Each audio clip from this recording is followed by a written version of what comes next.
Exodus chapter 18. When Jethro, the priest of Midian, Moses' father-in-law, heard of all that God had done for Moses and for Israel, his people, that the Lord had brought Israel out of Egypt, then Jethro, Moses' father-in-law, took Zipporah, Moses' wife, after he had sent her back, and her 2 sons, of which the name of the one was Gershom, for he said, I have been an alien in a strange land. And the name of the other was Eliezer, for the God of my father, said he, was mine help, and delivered me from the sword of Pharaoh. And Jethro, Moses' father-in-law, came with his sons and his wife unto Moses into the wilderness, and he encamped at the mount of God. And he said unto Moses, I, thy father-in-law Jethro, am come unto thee, and thy wife, and her 2 sons with her. And Moses went out to meet his father-in-law, and did obeisance, and kissed him. And they asked each other of their welfare. And they came into the tent. And Moses told his father-in-law all that the Lord had done unto Pharaoh, and to the Egyptians for Israel's sake, and all the travail that had come upon them by the way, and how the Lord delivered them. And Jethro rejoiced for all the goodness which the Lord had done to Israel, whom he had delivered out of the hand of the Egyptians. And Jethro said, Blessed be the Lord, who hath delivered you out of the hand of the Egyptians, and out of the hand of Pharaoh, who hath delivered the people from under the hand of the Egyptians. And now I know that the Lord is greater than all the gods, for in the thing wherein they dealt proudly, he was above them. And Jethro, Moses' father-in-law, took a burnt offering and sacrifices for God. And Aaron came, and all the elders of Israel, to eat bread with Moses' father-in-law before God.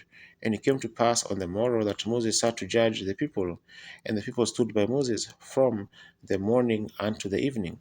And when Moses' father-in-law saw all that he did to the people, he said, What is this thing that thou doest to the people? Why sittest thou thyself alone? And all the people stand by thee from morning unto even. And Moses said unto his father-in-law, Because the people come unto me to inquire of God. When they have a matter, they come unto me, and I judge between one and another, and I do make them know the statutes of God and his laws. And Moses' father-in-law said unto him, The thing that thou doest is not good. Thou wilt surely wear away, both thou and this people that is with thee. For this thing is too heavy for thee.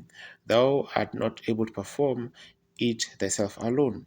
Hearken now unto my voice, I will give thee counsel, and God shall be with thee.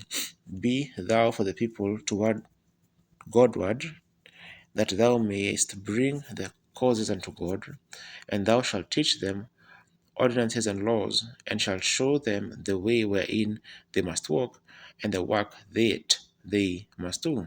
Moreover, thou shalt provide out of all the people able men, such as fear God, men of truth, hating covetousness, and place such over them to be rulers of 1,000, and rulers of hundreds, and rulers of fifties, and rulers of tens. And let them judge the people at all seasons, and it shall be that every great matter they shall bring unto thee, but every small matter they shall judge, so shall it be easier for thyself, and they shall bear the burden with thee. If thou shalt do this thing, and God command thee so, then thou shalt be able to endure, and all these people shall also go to their place in peace. So Moses hearkened to the voice of his father-in-law, and did all that he had said. And Moses chose able men out of all Israel, and made them heads over the people, rulers of thousands, rulers of hundreds, rulers of fifties, and rulers of tens. And they judged the people at all seasons. They had causes they brought unto Moses, but every small matter they judged themselves. And Moses let his father-in-law depart, and he went his way into his own land.